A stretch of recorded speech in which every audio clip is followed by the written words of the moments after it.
अस्सलाम वालेकुम। मैं हूं नवीन मलिक, फायरस्टोन न्यूज़ नेटवर्क के साथ। मैं इस वक्त मौजूद हूं इस्लामाबाद के अंदर। मेरे साथ जो इस वक्त मौजूद हैं नैयर अली, जो फाइनेंस सेक्रेटरी हैं, हाल ही में इलेक्ट हुई हैं और एक जमहूरी प्रोसेस के थ्रू इन्होंने यहाँ पे इनको वोट भी हुआ और ये आज माशाल्लाह यहाँ पे फाइनेंस सेक्रेटरी हैं प्रेस क्लब इस्लामाबाद के अंदर।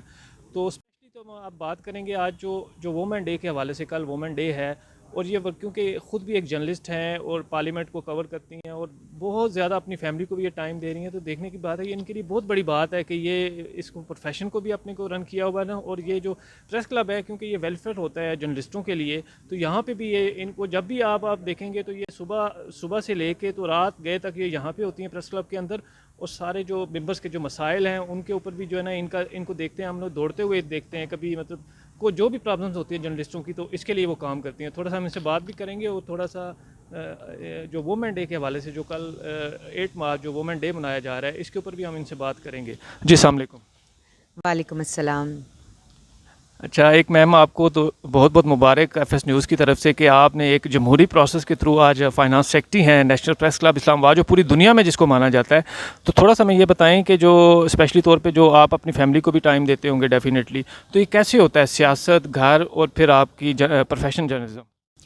देखिए, अगर मैं ये कहूँ कि 100% सारी चीज़ें जो हैं वो ऑर्गेनाइज तरीके से मैनेज होती हैं, कहीं ना कहीं किसी न किसी चीज़ में कोई कमी बेशी रह जाती है। कोशिश पूरी होती है कि घर में भी टाइम दिया जाए और घर में जो ज़रूरी मामलात हैं उन पर भी नज़र हो। फिर ऑफ़िस के मामलात हैं, वो बुनियादी ज़िम्मेदारी वो भी एक मौजूद है। उसके साथ साथ फिर प्रेस क्लब की ज़िम्मेदारी है, तो प्रेस क्लब की जो ज़िम्मेदारी है वो आपको पता है कि ये वॉलंटियर जॉब है।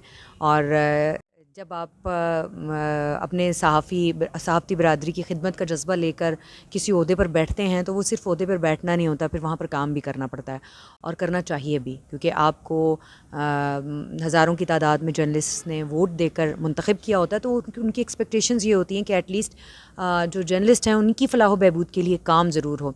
लेकिन एक मैं तस्सीह आपकी करना चाहूँगी, जो आपने कहा कि कुछ वर्किंग वुमेन है, all women are working women, और सिर्फ ये है कि सैलरीज़ कुछ को मिलती हैं, बाकी घर में काम करती हैं। तो सारी ख़वातीन जो हैं वो आप घर के लोगों की खिदमत करने के लिए घर में मौजूद होती हैं। और यकीन करें, उनका काम ज़्यादा मुश्किल होता है कि जो घर में सारा वक्त जो है वो फैमिली की खिदमत के लिए मौजूद होती हैं। उसके साथ साथ जो आपने बात की कि प्रेस क्लब में सहाफ़ियों की फ़लाह बहबूद के हवाले से, तो प्रेस क्लब हमारा दूसरा घर है। तो प्रेस क्लब में जब हम मौजूद होते हैं तो हमें ये होता है कि जिस तरह घर को अपने साफ़ सुथरा रखने की कोशिश होती है, जिस तरह घर को मैनेज करने की कोशिश होती है, घर के जो मामलात हैं उनको ऑर्गेनाइज़ रखने की ज़रूरत होती है, तो यहाँ पर भी आकर हम यही कोशिश कर रहे हैं कि ऑर्गेनाइज़ करें। और जो सहाफ़ी ख़वातीन और हज़रात दोनों हैं, क्योंकि प्रेस क्लब का बुनियादी काम सहाफ़ियों के हकूक़ की जदोजहद तो एक बुनियादी तौर पर है ही, लेकिन उसके साथ साथ जो प्रेस क्लब की बॉडी है उसका बुनियादी काम सहाफ़ियों की फ़लाह बहबूद और उनकी कैपेसिटी बिल्डिंग है। क्योंकि अगर सभी जो है वो सिर्फ नारे लगाएंगे तो फिर काम नहीं हो सकता। तो हमारी पूरी कोशिश है इस प्रेस क्लब को एक फ़ैमिली क्लब बनाया जाए। यहाँ पर हमारे सहाफ़ी ख़वातीन और हज़रात दोनों के लिए कैपेसिटी बिल्डिंग का काम हो, ताकि वो जो बदलते हुए एक एनवायरनमेंट है और जिद्दत है, उसके अंदाज़ के मुताबिक जो है वो अपने आप को इक्विप कर सकें। और जब सहाफ़ी इक्विप्ड होगा और प्रोफेशनली साउंड होगा तो फिर उसको दुनिया की कोई ताकत जो है वो पीछे नहीं धकेल सकती। लेकिन जब सहाफ़ी जो है वो प्रोफेशनली साउंड नहीं होता तो फिर उसके लिए मसाइल का सामना करना पड़ता है उसको, और उसको लोगों की बातें भी सुननी पड़ती हैं। लेकिन मेरी बुनियादी तौर पर यही कोशिश है कि यहाँ पर ज़्यादा से ज़्यादा ऐसे प्रोग्राम रखे जाएँ जिनमें सहाफ़ियों की तरबियत जो है उस पर काम किया जाए। अच्छा मैम, आप हमें बताएं, बीइंग लेडीज़ भी और क्योंकि फाइनेंस सेक्रेटरी भी आप हैं, तो हम ये कब से टाइम से देख रहे हैं कि यहाँ पे एक बजट का जो है वो भी एक प्रॉब्लम बना हुआ है गवर्नमेंट बिटवीन प्रेस क्लब के अंदर। तो आप क्या समझते हैं कि कुछ ऐसा पैगाम आप देना चाहें गवर्नमेंट को, क्योंकि ये फलाई इदारा है, तो क्योंकि जर्नलिस्ट प्रॉब्लम्स में है, तो डेफिनेटली जब भी कोई जर्नलिस्ट प्रॉब्लम होता है तो प्रेस क्लब की तरफ देखता है। देखें, ये जो नेशनल प्रेस क्लब है ना, ये 3000 मेंबर्स का, जैसे मैंने पहले भी कहा, कि दूसरा घर है। तो एक चीज़ जिसका इब्हाम क्लियर करने की ज़रूरत है कि जो प्रेस क्लब है वो नॉन कंट्रोवर्शियल होता है। प्रेस क्लब सियासत करता है उस वक्त तक जब तक कि इलेक्शन नहीं हो जाते, फिर वो सबका है।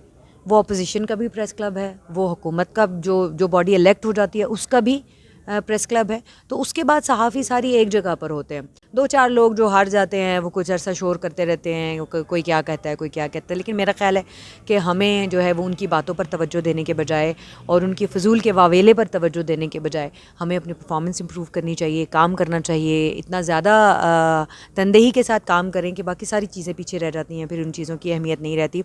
और हुकूमत की जहाँ तक आपने बात की कि हुकूमत को भी ये समझने की ज़रूरत है कि नेशनल प्रेस क्लब जो है वो सहाफ़ियों की फ़लाह के लिए काम करता है, उनका क्लब है, उनके लिए वो यहाँ आते हैं, बैठते हैं, खाते हैं। तो इसके एनवायरनमेंट को अच्छा रखने के लिए और सब के लिए बैठने के काबिल बनाने के लिए और सहाफ़ियों की फ़लाह व बहबूद के लिए, उनकी तरबियत के लिए, उनकी कैपेसिटी बिल्डिंग के लिए जो अखराजात आते हैं वो उठाने पड़ते हैं। और बाकी सब प्रेस क्लब्स में, और आज से 3 साल पहले तक इवन नेशनल प्रेस क्लब के जो अखराजात हैं वो भी हुकूमत की ग्रांट पर चलते थे। लेकिन अब क्योंकि पिछले गुज़श्ता 3 साल से जो है वो आई डोंट नो कि क्या मसाइल हैं, लेकिन जो भी मसाइल है उनका सलूशन निकलना चाहिए। और गवर्नमेंट को भी ये बात समझने की ज़रूरत है और हम सहाफ़ियों को भी समझने की ज़रूरत है कि प्रेस क्लब जो है वो गैर मुतनाज़ बॉडी होती है और उसका काम जो है वो फ़लाह व बहबूद है। तो चाहे हुकूमत हो चाहे अपोजिशन हो, दोनों तरफ से जो है वो उनको वेलकम कहा जाता है यहाँ पर। और हुकूमती जो बॉडीज़ हैं उनको भी वेलकम कहा जाता है जब वो अपने कोई तकरीब यहाँ रखना चाहते हैं, कोई प्रोग्राम रखना चाहते हैं। और जो अपोजिशन के लोग हैं उनको भी वेलकम कहा जाता है। लेकिन अपोजिशन की थोड़ी हमदर्दियाँ ज़्यादा होती हैं प्रेस क्लब के साथ, क्योंकि एक जो उनको अगर प्लेटफॉर्म हुकूमत की तरफ से नहीं मुहैया होता तो उनको वो यहाँ पर मुहैया हो जाता है। तो हुकूमत शायद ये समझती है कि हम अगर अपोजिशन को प्लेटफॉर्म मुहैया करते हैं तो गवर्नमेंट की कोई नफ़ी हो रही है। तो मेरा ख्याल है गवर्नमेंट को ये समझने की ज़रूरत है कि यहाँ पर जो है वो भी आते हैं तो उनको उतना ही एहतराम मिलता है। आज देखिए हमने एक तकरीब का एहतमाम किया हुआ था ख़वातीन जर्नलिस्ट के लिए और आलमी यौम ख़वातीन के हवाले से, और उस तकरीब में मोहतरमा श्री मज़ारी साहिबा जो है उनसे हमने दरख्वास्त की और शी वज़ काइंड एनफ कि उन्होंने हमें जो है वो यहाँ पर आई हैं और उन्होंने इस तकरीब को रौनक बख्शी है। और जितने हमारी फ़ीमेल जर्नलिस्ट थी जो कोरोना के दिनों में फ्रंट लाइन पर काम करती रही, हमने उनके लिए SSDO के इश्तराक से कुछ अवार्ड्स का इनेकाद किया था। तो प्रेस क्लब की तरफ से जब ये अवार्ड्स जो हैं वो सहाफ़ियों को दिए गए तो मोहतरमा शीरी मज़ारी ने ये अवार्ड दिए हैं। तो हमारी गवर्नमेंट के साथ कोई लड़ाई नहीं है और हम चाहते भी नहीं है लड़ाई करना, क्योंकि हमारा काम नहीं है। हमारा काम है कि हम सहाफ़ियों के लिए काम करें। तो this is the only thing that matters. अच्छा मैम, हमें बताएं कि 8 मार्च जो वुमेन डे मनाया जा रहा है, स्पेशली तौर पे जो वर्किंग जर्नलिस्ट फ़ीमेल्स हैं, जो वर्किंग फ़ीमेल्स हैं, उनके बारे में आप कुछ पैगाम देना चाहेंगे? देखें, जैसे कि मैंने पहले भी कहा कि every women is a working women. कुछ घर में काम करती हैं उनको सैलरी नहीं मिलती, कुछ घरों से बाहर काम करती हैं उनको सैलरी मिलती है।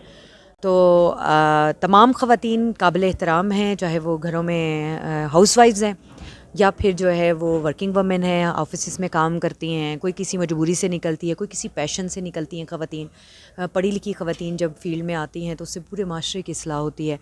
तो मैं तो यही कहना चाहूँगी कि शख्सी आज़ादी जहाँ मर्दों का हक़ है वहाँ ख़वातीन का भी हक़ है। अगर किसी में इतनी कैपेबिलिटी है कि वो लीड कर सकती है तो वो आगे आना चाहिए, उसको लीड करना चाहिए, उसका पूरा हक़ है। और अगर किसी खातून में इतनी कैपेबिलिटी है कि वो आगे बढ़कर जो है वो मर्दों के शाना बशाना काम कर सकती है, तो मेरा ये ख़्याल है कि ख़वातीन को भी और मर्दों को भी, दोनों को उसको अप्रिशिएट करना चाहिए और उसको सपोर्ट करनी चाहिए।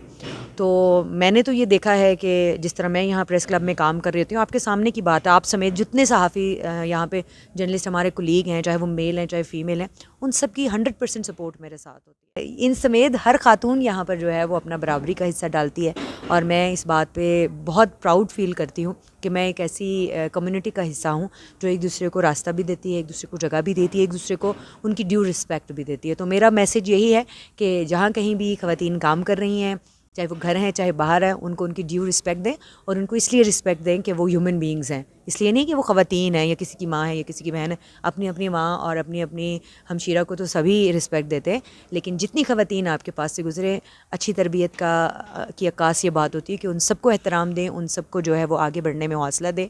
इससे अंदाज़ा होता है कि जो है ना वो आप कितने मैच्योर हैं। तो मेरा ख़्याल है कि इस मैच्योरिटी का सबूत ख़वातीन को भी देने की ज़रूरत है और हज़रात को भी। जी, ये थी हमारे साथ नैयर अली जो फाइनेंस सेक्रेटरी हैं प्रेस क्लब इस्लामाबाद में। और इनका भी यही कहना है कि जो जर्नलिस्ट हैं, जो वुमेन जर्नलिस्ट हैं, वो कहीं भी हैं, किसी ग्रुप से भी हैं, उनका ताल्लुक किसी ग्रुप से भी हो, वो आएँ यहाँ पे प्रेस क्लब में आएँ, अपने घर में आएँ और आके इवेंट्स में आएँ, और डेफिनेटली उनको यहाँ पे रिस्पेक्ट भी मिलेगी और इज़्ज़त भी मिलेगी, और दिन रात इनके लिए यहाँ पे काम भी किया जाएगा। जी।